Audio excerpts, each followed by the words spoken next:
Les ops règnent-ils en divinité sur leur système d'information? Doivent-ils et elles pouvoir tout faire et tout connaître? Avec la généralisation du chiffrement de bout en bout, l'omniscience en a déjà pris un coup. Mais est-il nécessaire que les ops aient accès à un seul secret sur l'ensemble de leur système d'information? Peut-on imaginer un système d'information sans que le moindre secret soit connu des ops? Est-ce souhaitable ou même possible? Je vais vous démontrer que cette approche est effectivement possible, automatisable, pragmatique et désirable. Bienvenue dans ce 3e épisode du podcast Yaka Faucon.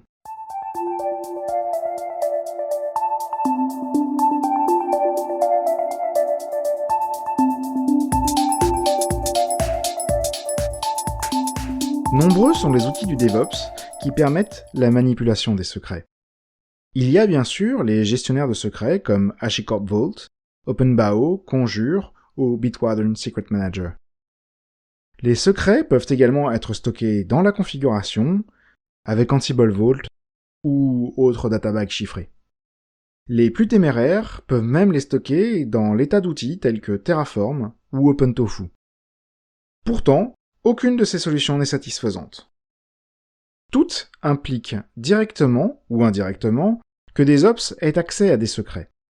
Or, l'accès aux secrets devrait être accordé aux seuls acteurs en ayant le besoin fonctionnel.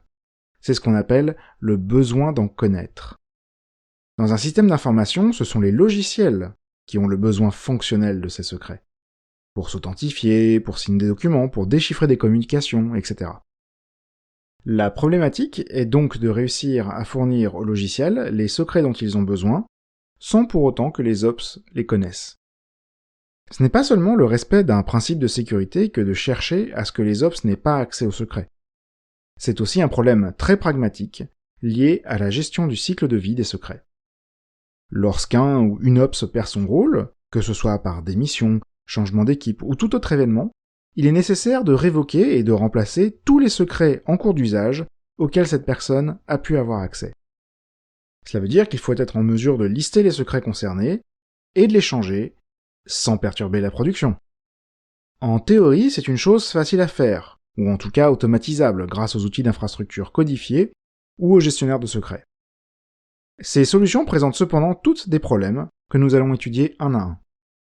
Pour commencer, parlons d'outils de configuration codifiés, comme Ansible Vault et Chef.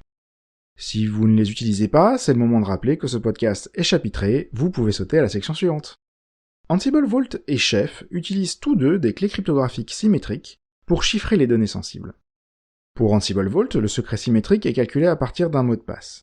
Pour simplifier, à partir de maintenant, je parlerai juste de clés symétriques, même pour les mots de passe. L'ops qui connaît cette clé symétrique a donc accès à l'ensemble des données sensibles chiffrées par cette clé. Lors de son départ, il est donc nécessaire de renouveler non seulement cette clé symétrique, mais aussi toutes les données sensibles chiffrées avec cette clé. Le remplacement de toutes ces données sensibles peut être fastidieux, mais surtout, cela peut perturber la production. Que se passe-t-il si je change le mot de passe permettant à mon application web de se connecter à la base de données? Que se passe-t-il si je change la clé privée associée au certificat TLS protégeant un serveur web? Dans tous ces cas, il va falloir préparer une fenêtre de maintenance et la mise en production du nouveau secret. Avec de la chance, ça se passera bien. Ou pas. Mais bon, l'auditoire fidèle se souviendra que, dans le premier épisode de ce podcast, on avait déjà écarté Ansible pour des raisons de sécurité. Si les outils de configuration codifiés ne sont pas terribles, peut-être que les outils d'infrastructure codifiés sont meilleurs? En infrastructure codifiée, je vais essentiellement parler de Terraform et d'OpenTofu. Je ne parle pas d'OpenTofu uniquement pour des histoires de licence libre. Certes, les deux ont des bases très communes, mais OpenTofu a réellement une approche différente à celle de Terraform. Terraform et OpenTofu sont tous deux des outils fonctionnant sur le principe d'une machine à état. Chaque donnée, chaque ressource qu'ils manipulent sont stockées dans une base de données qu'on appelle l'état. Lorsque des changements sont codés dans la configuration de ces outils, ces changements sont comparés avec les informations de l'état et des opérations sont entreprises afin de réconcilier la configuration et l'état. Terraform et OpenTofu peuvent manipuler des secrets. Par exemple, ils peuvent être utilisés pour créer des clés TLS, des clés SSH, des mots de passe temporaires, etc. Ces clés finissent dans l'état, et l'état est stocké en clair sur le disque dur ou dans une base de données distante. Parfois, cette base de données est chiffrée par le serveur, et parfois pas. Comme c'est fait côté serveur, on n'en sait réellement rien. Donc, pour le dire plus directement, quand on manipule des ressources ou des sources de données sensibles avec Terraform, on stocke des secrets en clair, à poil, sans protection. Aïe. Mais j'ai dit avec Terraform. C'est différent avec OpenTofu ? Eh bien oui, c'est probablement l'une des premières fonctionnalités vraiment importantes qui diffère entre Terraform et OpenTofu. OpenTofu a introduit la possibilité de chiffrer l'état côté client avant le stockage sur disque dur ou dans une base de données distante. Pour chiffrer, on utilise une clé dérivée d'un mot de passe. Ce mot de passe est demandé à chaque exécution d'OpenTofu pour déchiffrer l'état, le modifier et le rechiffrer. À première vue, cela semble formidable de pouvoir enfin chiffrer l'état. Mais en réalité, c'est le même problème qu'avec les outils de configuration codifiés qu'on vient juste de discuter. Une personne connaissant le mot de passe a accès à tous les secrets contenus dans l'état. Lorsque cette personne perd le besoin de connaître ses secrets, il faut changer tous les secrets et rechiffrer l'état avec un nouveau mot de passe. HashiCorp a bien identifié ce problème et a toujours refusé d'implémenter ce type de chiffrement. Néanmoins, une révolution a eu lieu avec la sortie de Terraform version 1.10. Terraform version 1.10 introduit la notion de ressources et de variables éphémères. Les ressources éphémères sont des ressources qui ne sont pas stockées dans l'état. Elles ont un cycle de vie différent des autres ressources et les opérations qui peuvent être effectuées sur ces dernières sont plus limitées. La valeur des ressources éphémères ne peuvent notamment être utilisées que dans d'autres ressources éphémères ou dans des provisionneurs. Avec ces ressources, il est possible de générer et manipuler des secrets sans que l'état les stocke et que les ops ne puissent les apprendre.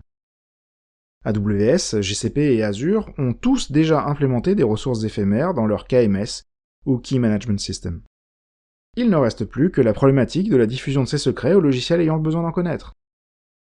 Les diffuser par un provisionneur SSH est possible, mais dans une infrastructure immuable, se connecter en SSH aux machines est un contresens, comme discuté dans l'épisode 2 de ce podcast.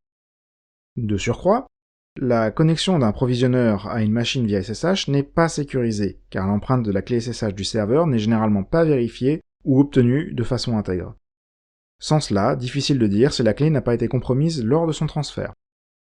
Bon, en vrai, on peut imaginer quelques moyens de faire cette connexion SSH en toute sécurité à l'aide de l'hyperviseur et de sockets de type AF-VSOC. Mais c'est un sujet assez avancé, on pourra en reparler dans un futur épisode. Diffuser les secrets par Cloud Init ou Ignition n'est pas non plus une bonne idée. Ignition, déjà présenté dans l'épisode sur l'infrastructure immuable, n'est pas censé contenir de secrets, comme le dit sa spécification, et rien n'est donc fait pour préserver la confidentialité des données qu'on met dans sa configuration. Mais au moins, avec Ignition, les choses sont claires. On ne peut pas en dire autant de Cloud Init, qui ne dit rien à ce sujet et pousse donc clairement au crime. En réalité, et pour apporter un peu de nuance, le niveau de sécurité de Cloud Init varie grandement en fonction des sources de données de Cloud Init. Par exemple, la source de données NoCloud, qui consiste à fournir les données par le biais de fichiers stockés sur un disque nommé CI Data, expose toutes les données de configuration Cloud Init à tous les processus du système. En effet, Cloud Init impose que le disque CI Data soit formaté soit en VFAT, soit en ISO 9660, et il le monte sans option de montage particulière. Le disque se retrouve donc monté avec les droits 755 et 644, donc en lecture par tous. Ok, on peut améliorer ça avec AppArmor, mais de vous à moi, qui fait ça ? Ce n'est cependant pas la seule source de données peu sécurisée. Autre exemple, la source de données Amazon EC2. Celle-ci expose les données de configuration sur un service web, accessible par une requête HTTP sur une adresse IP APIPA, l'adresse IP 169.254.169.254. N'importe quel processus de la machine peut donc effectuer une requête HTTP sur cette adresse pour obtenir la configuration. Même en établissant une règle de pare-feu netfilter pour n'autoriser l'accès à cette adresse IP que depuis un processus fonctionnant sous l'UID 0, on permet toujours à tous les processus root d'obtenir cette information. Or, cela va à l'encontre des travaux effectués ces 15 dernières années à désarmer root, avec les capabilities, les namespaces, SecCombPF et les Linux Security Modules. Tous les processus tournant en root n'ont pas forcément le besoin de connaître tous les secrets de chaque serveur.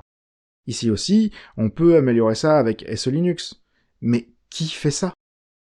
Après, je n'ai pas étudié l'ensemble des sources de données de Cloud Init. Peut-être que certaines sont plus fiables que d'autres.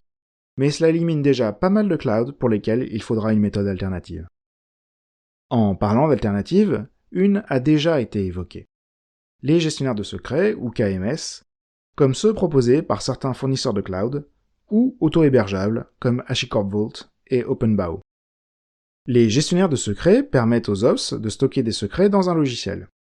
Celui-ci les distribuera ensuite aux autres logiciels ayant le besoin d'en connaître. Immédiatement, deux problèmes sautent aux yeux. D'une part, les ops manipulent les secrets, et d'autre part, les logiciels ayant le besoin d'en connaître doivent pouvoir s'authentifier auprès du gestionnaire de secrets pour pouvoir avoir accès aux seuls secrets dont ils ont le besoin. Or, pour s'authentifier auprès du gestionnaire de secrets, il faut connaître un secret. Celui qui permet au logiciel de prouver qui il est. On a donc un problème de poulet d'œuf.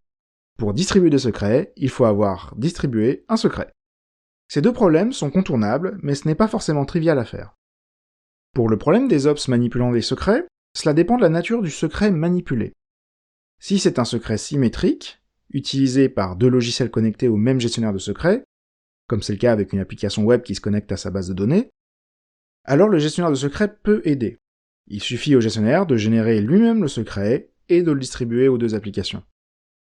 Si c'est un secret symétrique, mais qu'un seul des logiciels est connecté au gestionnaire de secrets, alors il n'y a pas de bonne solution. Le secret passe forcément par les mains des ops. C'est un scénario qu'on veut absolument éviter, et la vraie bonne solution est de ne pas avoir recours à ce type de secret. À la place, on peut utiliser des secrets asymétriques. Avec ce type de secret, seules les clés publiques ont besoin d'être manipulées par les ops. Les clés privées sont générées directement par les logiciels ayant le besoin d'en connaître, ou par les gestionnaires de secrets auxquels ils ont accès. Ce qui est intéressant, c'est que c'est une méthode de fonctionnement déjà très déployée. Tous les serveurs SSH fonctionnent ainsi. Quand on installe le package, les clés d'hôte sont générées directement par la machine qui fait tourner le serveur SSH. Les ops manipulent seulement les clés publiques d'hôte, afin de les mettre dans un fichier known hosts, ou dans un enregistrement DNS de type SSHFP. Un autre exemple très répandu est Let's Encrypt, ou plus précisément le protocole ACME utilisé par Let's Encrypt, et toutes les autres autorités de certification qui font de la vérification en ligne automatisée en vue d'émettre des certificats. Quand on demande un certificat avec le protocole ACME, la clé privée est directement générée sur la machine qui demande le certificat. Le serveur ACME fait ensuite des vérifications pour s'assurer qu'il ne délivre pas un certificat à un attaquant. Pour cela, il s'assure que la machine qui demande le certificat contrôle bien le nom de domaine, ou l'adresse IP pointée par le nom de domaine, demandé dans le certificat. Après cette vérification, le serveur ACME délivre le certificat à la machine. À aucun moment dans ce processus, la clé privée n'a été exposée aux ops, ni à qui que ce soit qui n'a pas le besoin d'en connaître. Le protocole ACME permet donc d'obtenir un certificat qui associe cryptographiquement une clé publique à une identité. Avec ça, on peut s'authentifier auprès du gestionnaire de secrets. On peut même l'utiliser pour s'authentifier auprès de n'importe quel serveur, pour peu qu'il fasse confiance à l'autorité de certification qui a émis le certificat. Grâce au protocole ACME, tout semble ainsi réuni pour permettre la distribution de secrets. Les secrets sont dans le gestionnaire de secrets, le gestionnaire de secrets s'authentifie auprès des applications avec un certificat obtenu par ACME, les applications s'authentifient elles aussi auprès du gestionnaire de secrets avec des certificats obtenus par ACME. Mais, oui, il y a un mais, sinon ça serait pas drôle. Dans le cas de HashiCorp Vault et d'OpenBAO, son équivalent vraiment libre, il y a besoin d'un secret pour pouvoir déverrouiller le gestionnaire de secrets, notamment lors de son démarrage. En effet, à moins de pouvoir profiter d'un KMS préexistant, généralement fourni par le cloud faisant tourner nos applications, il va falloir déceler, c'est-à-dire déchiffrer, la base de données du gestionnaire de secrets. Et pour faire ce déchiffrement, il faut que les ops manipulent un secret symétrique ou des parts de secrets symétriques. Retour à la case départ. Certes, il n'y a maintenant plus qu'un seul secret qui est manipulé sur toute l'infrastructure. Et certes, c'est uniquement dans le cas où le fournisseur de cloud n'offrirait pas de KMS utilisable par le gestionnaire de secrets. Mais, une personne qui a accès à ce secret a en réalité accès à tous les secrets de l'infrastructure. C'est donc toujours tous les secrets de l'infrastructure qu'il faudra remplacer en cas de changement dans l'équipe Ops. Alors, est-ce qu'on peut faire mieux? Est-ce qu'on peut faire une infrastructure complètement sécurisée sans que le moindre Ops manipule le secret? En réalité, on a déjà évoqué plus tôt dans cet épisode la voie que je propose de suivre, celle des serveurs SSH et des serveurs ACME. L'idée est de générer directement sur les serveurs l'ensemble des secrets dont ils ont besoin, et d'effectuer l'ensemble des authentifications à l'aide de certificats émis par Acme. Pour un certain nombre de services, cette approche demande quelques modifications de la configuration. Par exemple, l'authentification à la base de données se fera avec une authentification MTLS, c'est-à-dire avec un certificat client et un certificat serveur. Le déploiement de l'ensemble des certificats nécessaires à ces authentifications peut être entièrement automatisé avec un serveur Acme local. Personnellement, j'utilise Kadi à cette fin dans de nombreux systèmes d'information. Pour les services ne prenant pas en charge MTLS et devant absolument utiliser des secrets symétriques, cela se complexifie un petit peu. Pour la génération des secrets symétriques, il y a plusieurs possibilités. J'en vois au moins une qui n'a besoin d'aucune infrastructure et une autre qui nécessite le déploiement de serveurs pour distribuer ces secrets. Pour permettre le partage d'un secret symétrique, par exemple entre un serveur d'application et un serveur de base de données ne prenant pas en charge MTLS ou entre deux paires WireGuard utilisant une clé prépartagée, on peut utiliser TLS. L'idée est ici d'utiliser TLS non pas pour sécuriser une communication, mais pour établir un secret partagé.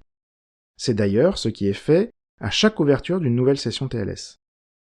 Pour faire cela, il faut déployer un petit programme sur une des deux machines devant connaître le secret partagé qui jouera le rôle de serveur TLS, et un autre petit programme sur l'autre machine qui jouera le rôle de client TLS. Lorsque le client TLS se connectera au serveur TLS, ils feront une poignée de main, ou handshake, et généreront un secret qu'il est possible d'exporter selon la procédure de la RFC 5705 ou de la section 7.5 de la RFC 8446. Et boum, on a un secret partagé entre les deux machines. Ces programmes jouant le rôle de client et serveur TLS peuvent être développés en moins de 300 lignes de Go. Vous pouvez retrouver un lien vers un exemple d'implémentation dans les notes de ce podcast.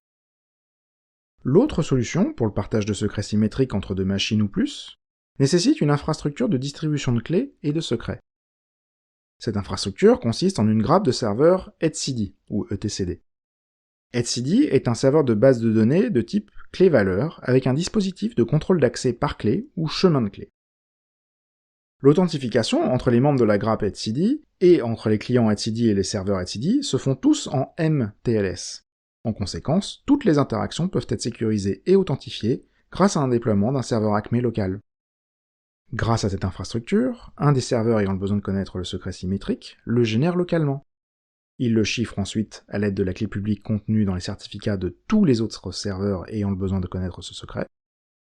Les versions chiffrées sont ensuite publiées sur etcd.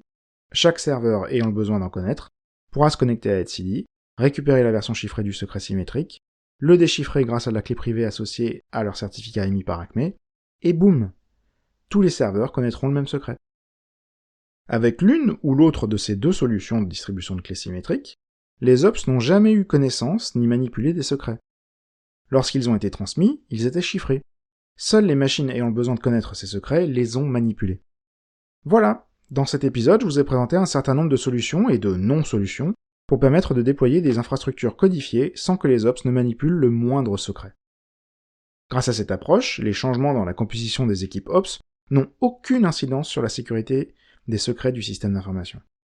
Pour récapituler, utiliser un outil de configuration as code comme Ansible, OpenTofu ou un gestionnaire de secrets comme HashiCorp Vault sans décèlement par un KMS, expose à ce que l'on appelle en anglais le secret sprawling.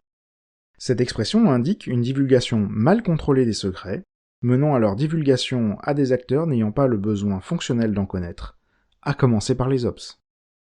À l'inverse, en utilisant des ressources éphémères de Terraform, couplées à des sockets de type AFVsoc, il est possible d'utiliser l'hyperviseur comme rebond de confiance pour déposer des secrets générés par Terraform et déployés par un provisionneur SSH. Une autre solution évoquée est d'utiliser un gestionnaire de secrets comme HashiCorp Vault, si ce dernier est décelé de manière automatisée par un autre gestionnaire de secrets, comme un KMS de fournisseur cloud ou une autre instance d'un gestionnaire de secrets. Finalement, la solution universelle, celle qui fonctionne sans prérequis particulier, a été détaillée. Générer les secrets en local, directement sur les machines qui en ont besoin. Idéalement, utiliser exclusivement des clés asymétriques, et pas besoin d'infrastructure particulière en dehors d'un serveur Acme local. Lorsque ce n'est pas possible, nous avons vu des solutions de partage de secrets avec et sans infrastructure, qui sont plus complexes à mettre en œuvre mais qui satisfont parfaitement au problème de confidentialité des clés. J'espère que cet épisode vous a plu, je ne doute pas qu'il vous fera réagir. N'hésitez pas à poster vos commentaires sur le lien disponible en description. Dans le prochain épisode, j'aborderai la sauvegarde sécurisée des serveurs, traitant notamment des mérites respectifs des approches pull et push, et de la manière de bénéficier des avantages des deux simultanément. À bientôt!